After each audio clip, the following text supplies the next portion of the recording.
Hello everyone, welcome to Redmen TV. Yes, it's your Liverpool news update. A little bit early today at 10:30. No game at the weekend to cover.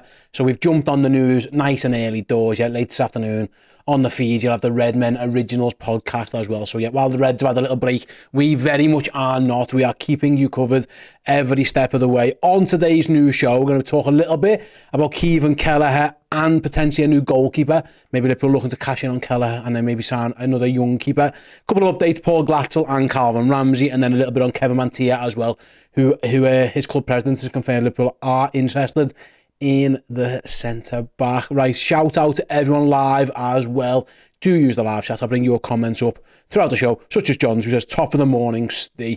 That is a very Irish saying, isn't it, from John? But yeah, thank you. Top of the morning to you, John, and everyone else who's in the chat as well. Right then, let's make a start on some of the news. According to a report from Kieran King, sports writer of The Mirror, Jurgen Klopp has identified Sunderland goalkeeper Anthony Patterson as a potential replacement for Kieran King if Gallagher leaves Anfield in the summer. Gallagher has got 2.5 years left on his contract. Liverpool apparently, according to this report, are willing to cash in if someone can meet their valuation of £20 million, which seems a bit low, or did seem a bit low. We'll chat about that in a moment. According to the report, Brendan Rodgers at Celtic would quite like to sign Gallagher. He was linked with moves to Brentford and a few other clubs last summer. Liverpool kept hold of Gallagher, but now maybe after another year they may be willing to cash in. And yep, Anthony Patterson is reportedly the man who they've lined up as a potential replacement. First of all, on Gallagher, 20 million, I don't know, it feels kind of low. If you'd have asked us last summer, I think it would have felt really low. The more of he's played this year, I think he's been a bit more up and down this year than he has in years past. I think you look back at 21-22 season when he was he was actually phenomenal. Helps Liverpool win a trophy, gets them going in that year. Obviously scores a penalty in that final as well. Since then with Kiev, didn't play too much last year. I think this year he's been a little bit up and down. And I think, if I'm honest, I think the time might be right for him to go in the summer. From a Liverpool point of view, you'd want to keep him, of course you would, because having a good backup goalkeeper is never it's never a bad thing, of course. Listen, we've already had to see Kieran play a couple of times this season when Alisson picked up an injury, so it's not as if obviously Alisson got injured at City and Keller had to play a few games, and he did pretty well for most points. But it does kind of feel like that £20 million fee, like John said, 20 million is low, and there's no way Celtic can afford him. Yeah, I don't think Celtic would ever pay. I think 20 million is low, and I don't think Celtic will pay that on a goalkeeper anyway. So I agree, John. I think that's spot on. Does someone else want Gallagher? I'm sure they would. I still think he's got the ability to be a top Premier League goalkeeper. I think, if you listed all the goalkeepers in England, I think Gallagher's probably above some guys who are starting in Premier League games now. But yeah, we'll see how that one pans out. In terms of Anthony Patterson, again, I haven't watched too much of him. I watched him in the what's the word, time we, I think you call it, the derby, and at best, if truth be told. But he is a young goalkeeper, of course. He's only born, it's mad, he was born in the year 2000. He's 23 years old. Would he move to Liverpool to be the backup? I'm guessing possibly, potentially. Why wouldn't he? I know he's starting games at Sunderland now, so maybe that's another reason why not. And we've seen that already. The fact that, young players, look at Fabio Carvalho, I know these outfield players, but young players, Fabio Carvalho's, etc., who move to a big club, and it doesn't always work for them. And especially if he's going to be a backup goalkeeper, we'll see what Patterson's career trajectory is. Again, I haven't seen too much of him. Obviously, Sunderland are having a pretty decent season. But I must admit, I wasn't overly impressed in the little bit I saw of him. Ian Russ's moustache, a nice YouTube name, says 20 million sounds like a good deal to me for the amount of times he'll play. Yeah, listen, if you'd asked me for 20 million last summer, I'd have been like, that might be low for Gallagher, but another year into his contract, and again, he's been a bit more up and down. I think £20 million for a backup goalkeeper, maybe about right. Now, the issue is, of course, you've got to go and find someone who can play that role. And who's willing to be who is a good backup, because listen, Alisson has had injury problems before as well. Just one to keep an eye on. Steve says as an Irishman, I'm conflicted. I'd love him to stay, but I also want him to move forward with his career. And I think he'll be in the same boat, really, Steve, won't he? Keith Kelleher will have ambitions to be Ireland's number one and play regular first-team football every single week of the season, ideally in the Premier League. So I kind of agree with you. I think Liverpool might do right by him. Jürgen did say last year that's taken an astronomical bid to get him out the club, and that bid never came. We'll see how it pans out further down the line. But yeah, keep an eye then on Sunderland and Anthony Patterson, because he might be the man Liverpool look to bring in. What's interesting is, if you pay £20 million, or you sell Kelleher for 20 million, how much is Patterson going to cost you? Ideally, you'd want someone like a Peter Luger or someone to be able to come through the ranks and get up to that point. But he's still a while. He's obviously just gone on loan, hasn't he? St. Pat's and things. I think that's right in saying. So, yeah, you're still going to have to outlay some of it. Like, JJ says Kelleher isn't good enough. I'd take 15 million. Now, it depends, JJ. Good enough for what? I certainly think he's a good enough backup goalkeeper. Absolutely. You're not getting too many better backup goalkeepers, I think, than Kieran Kelleher. If you're asking, is he good enough to be Liverpool's number one? I mean, it's Alisson Becker, so he's never going to win that particular battle anyway. But I think in terms of backups, he's about as good as you can get, really. You look around the league at goalkeeper situations and who comes in when certain players are injured and stuff. Arsenal maybe with Ramsdale and Raya have a decent one, but also that's a bit of a mess because no one quite knows who the starters is and isn't. So it's always one of those. But I think as a backup, Kelleher's more than adequate. I think he's really, really good. But for his career, he probably needs that move. Speaking of moves then, just a quick update as Liverpool have confirmed that striker Paul Glatzel, 22 years old, has joined Swindon Town on a permanent deal. He's gone to League Two Swindon. This is Anfield's reporting. Glatzel spent 13 years with Liverpool, started as an under-9, came through all the way through the ranks, but yeah, he's now moved out to Swindon Town. So yeah, it's a shame really for Glatzel, because I was there at Tranmere when he did his ACL in a I think it was the first, when Liverpool used to play that game at Tranmere pre-season, bit of an iffy pitch really, and Glatzel did his ACL, and since then it's never really gone out. It's never really gone his way. Obviously, you won the Youth FA Cup, but beat Man City in 2019, but it hasn't quite worked out for him. But yeah, good luck to Paul Glatzel anyway at League Two, Swindon Town. This is the thing with Liverpool's academy. I think the sign of a good academy, of course, you want players in your first team. And look at Liverpool's first team now. You look at the likes of obviously Trent and Curtis Jones are the standouts. You look at Gerald Kwanzaa, obviously Harvey Elliott, slightly different than he was brought in and then developed at the academy. That's the sign of a great academy, like when you've got first team lads, and Liverpool have got some already.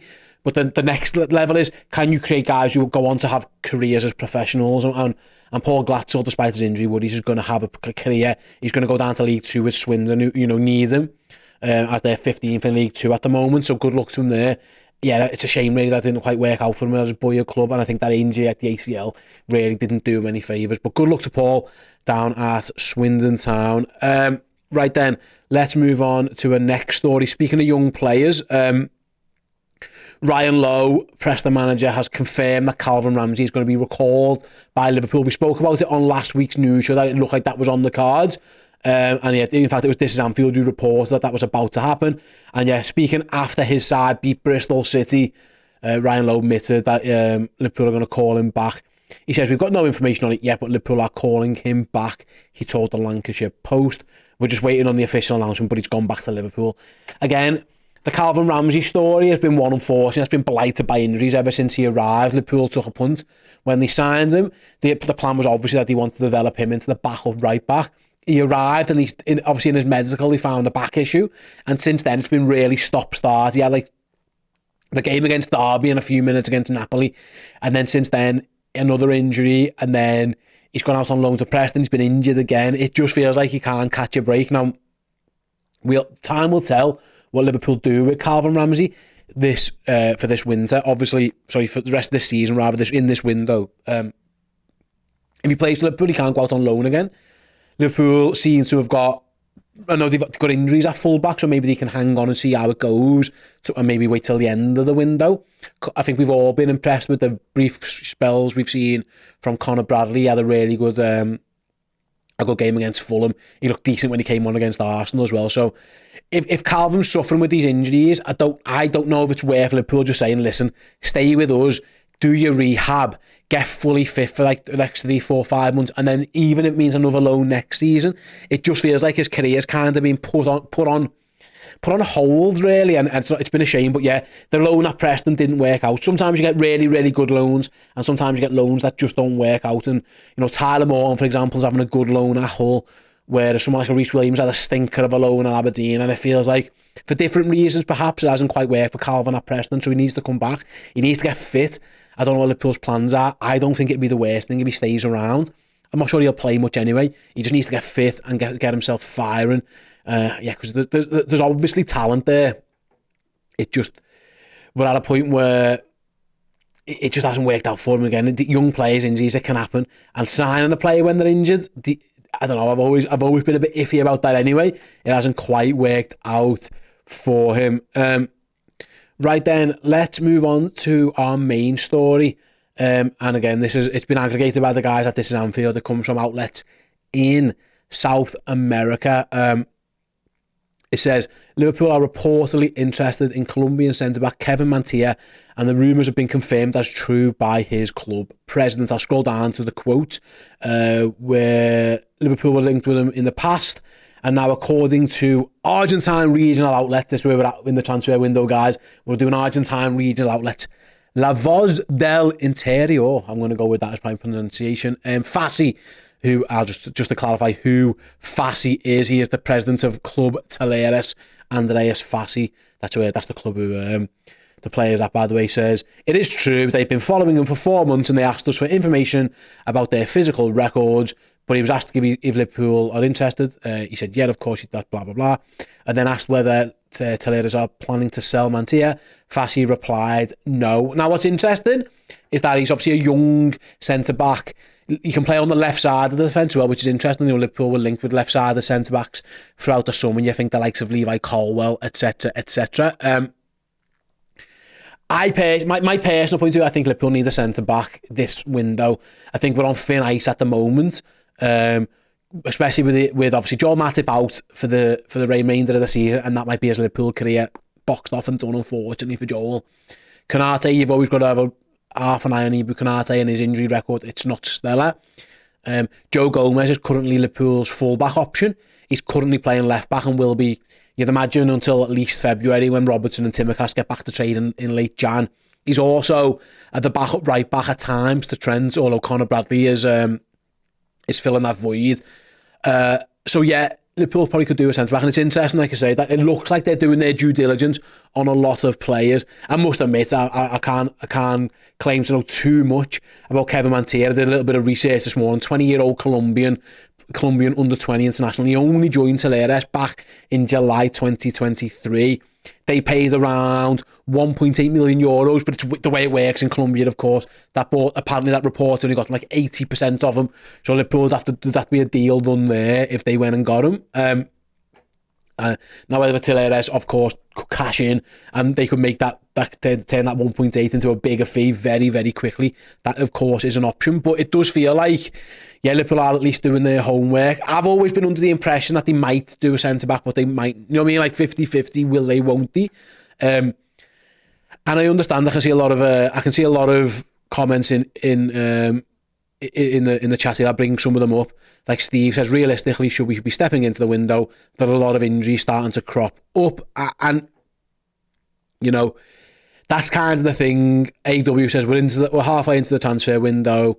No news of any signing. FSG only buy cheap bargain young potential players. And listen, all I'd say, and I think they should buy someone.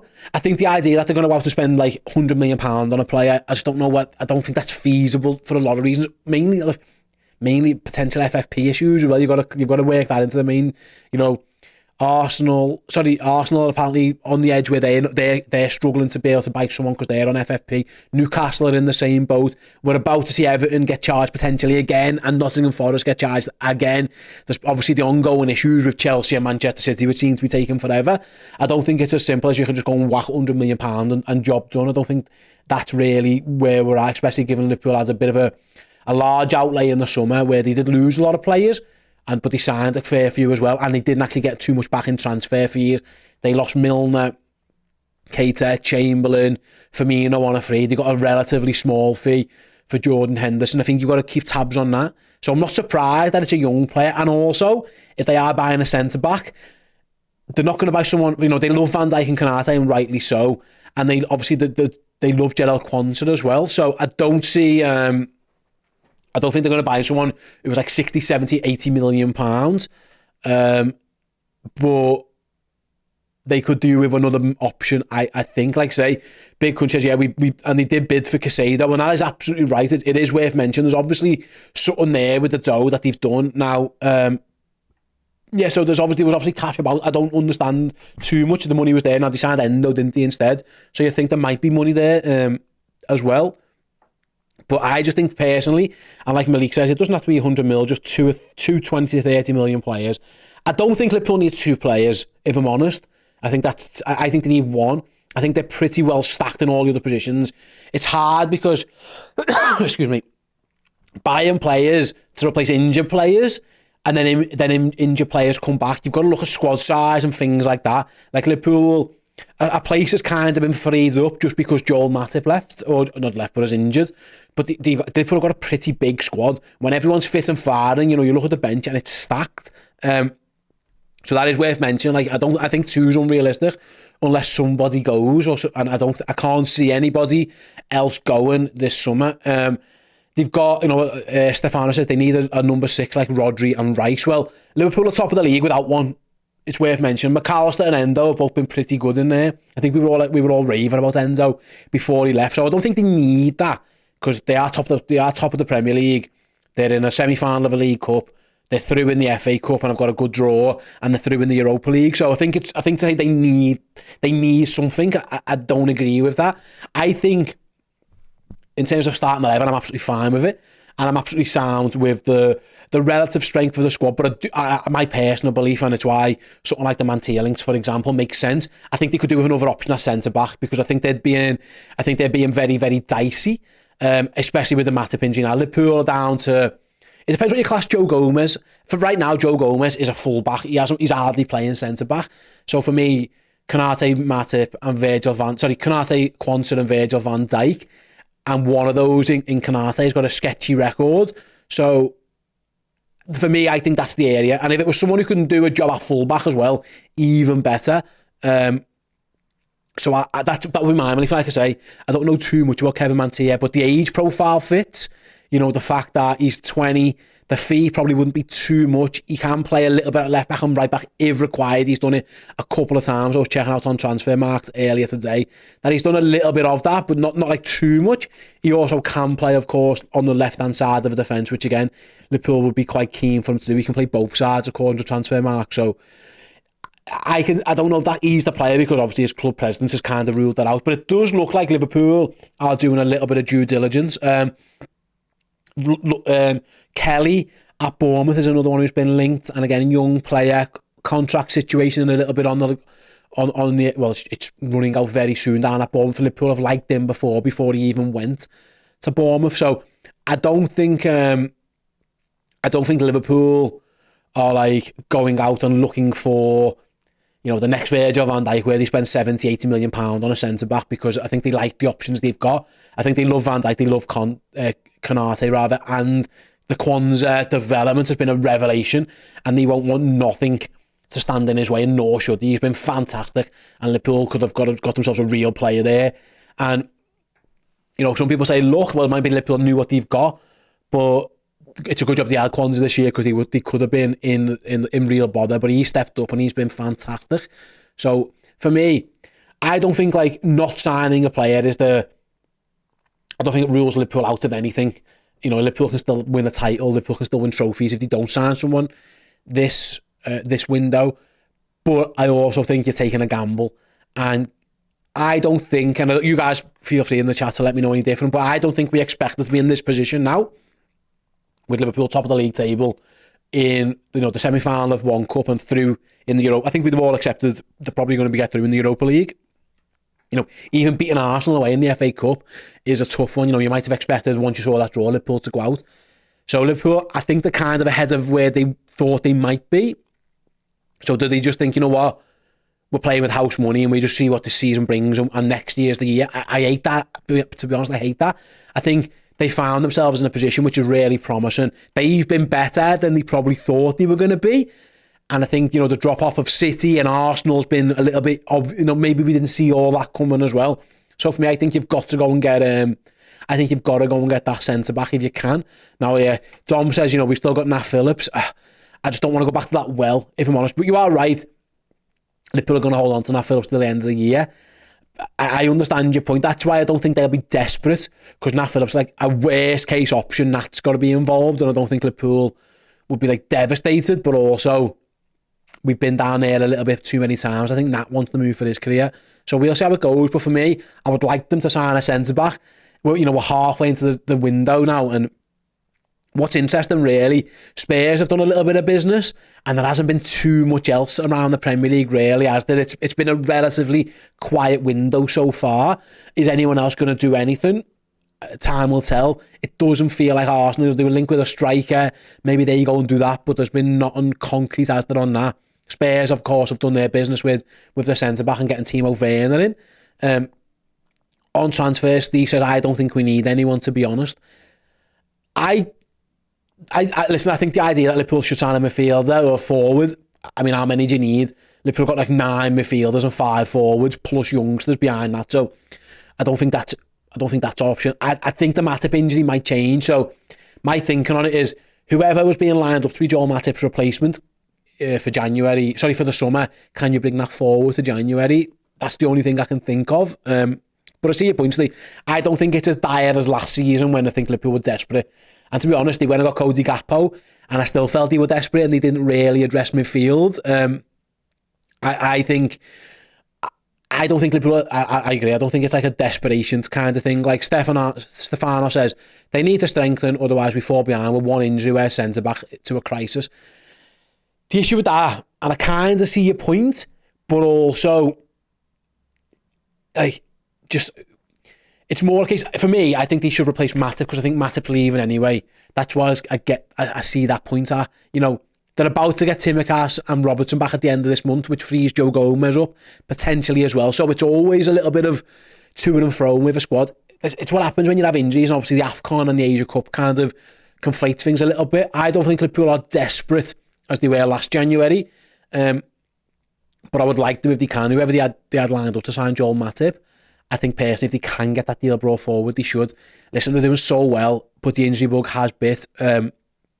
We'll see where we're at with the lads coming back. Obviously, Trent out for a few weeks is obviously added to this as well. They put down to the bare bones. But it's, other than Matip, these are short-term injuries. And are you going to bring someone in for like 4 weeks, you know what I mean, and then just doesn't play again? I don't know. Russell says centre-back isn't a priority because Kwanzaa stepped up. Right wingers because there's no depth there, and Elliott and Szoboszlai are better at centre mid. Yeah, maybe. But then also Mo Salah plays every game. So what are you going to do? You know what I mean? Like when Salah comes back from AFCON, he'll play all the games, and then you're saying bring a player in who's like a 6th choice forward. I actually think Diaz can play right wing, and I think he's a good option there as well. So yeah, it's so up and down. But for me, I don't think heads should fall off if Liverpool don't do anything this summer. Sorry, this window, but they are one defensive injury away from it. That's when you're a little bit like, oh, yikes. And that's where you end up panicking near the end of the window, and your Kabaks and your Davies or your Corkers, all that kind of stuff. They come in. That's never ideal. So whether it is Mantilla or someone else, we'll see what Liverpool do in the transfer market. But yeah, the noise is it's relatively quiet as now. So there's half the window left, like 16 days. Will they do anything? Time will tell. But for now, they're all like tenuous links, like this one, the Kelly one. They're all a little bit. There's nothing where you know, concrete. You know, there's no Paul Joyce comment, or like I definitely know James Pearce or Neil Jones who comes. None of these guys are, you know, making real strong links. So it's all a little bit kind of who knows. So yeah, who knows? Wait and see.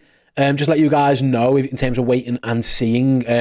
if you do want to check out all of our transfer content, plus the League Cup second leg, with that semi-final, the FA Cup, the entire January window like we've got left, and like I say, our 2-part special, the 50 greatest Liverpool signings of all time. If you go to redmenplus.com and sign up, use the promo code KLOP, KLOPP, you'll get those all for free for a month. Your first month will be completely free.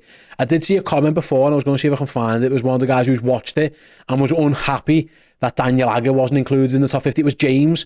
Says, I watched top 50 and I was gutted Daniel Agger wasn't in it though. Yeah, well, there you go. There's a spoiler. You won't see much of Dan Agger in it. To be fair, it was voted for by fans, so don't blame us, Jay, blame the fans. But yeah, who was number one and all that kind of stuff. Go and check it out. There's a couple of spare days, obviously, before the Reds play again. So yeah, if you go over to Plus, then yeah, get yourselves involved with that one. Also on the YouTube channel, episode 2 of Finding Istanbul is out now. The challenge I've been set is to get a shirt signed by every single member of the 2005 Champions League final squad. Episode 1, I went to Jamie Carragher's house. Episode 2, I went on the hunt around West Kirby for Rafa Benitez. So if you haven't checked that out, do go and check it out as well. Really good fun. Hope you guys have a wonderful, wonderful week. Yes, keep an eye on the channel. Later on, 2 p.m, you'll have Paul and the guys live with the Redmen Originals podcast as well. So yeah, anything that Liverpool news related as well, we'll have you covered each and every day on our news updates. But yeah, thanks very much for joining me on this earlier show, Monday morning. You guys are all the best, and I'll catch you on the next time. See you in a bit. Hey, thank you so much for checking out the content today. If you want to get your name in and amongst these wonderful people, then head to redmenplus.com. Join as a Legend tier subscriber. You're going to get free merchandise codes. You're going to get in our Discord, and you're going to get your name at the end of YouTube videos. Yes, redmenplus.com, Legend tier status.